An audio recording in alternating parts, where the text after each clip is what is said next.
الحمد لله الذي أمر بتذكير وأخبر أن ذكرى تنفع المؤمنين. أصلي وأسلم على من لا نبي بعده وبعده.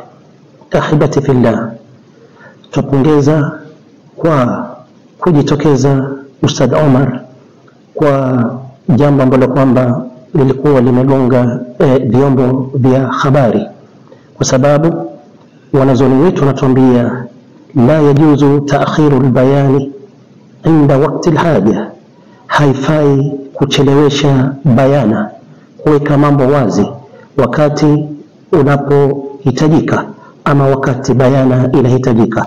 Huu ni ujasiri kwa yeye kujitokeza.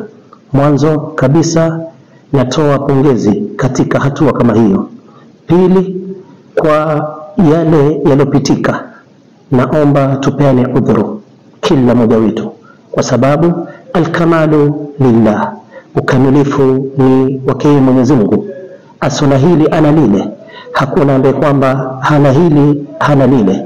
Tuwe ni wenye kusameheana ili nasi tuweze kukutana na msamaha wa Mwenyezi Mungu Subhana.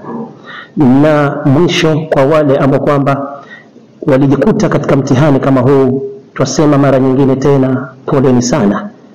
Maadamu amejicommit kuwa atarejesha amana, basi kuweni na subra na mpatie udhuru kwa hali ambayo kwamba ilitokea, na tunawaombea Mwenyezi Mungu awe ni mwenye kuwafanikishia safari yenu kabla hamjaondoka duniani, muweze kuizuru nyumba ya Al-Kaaba.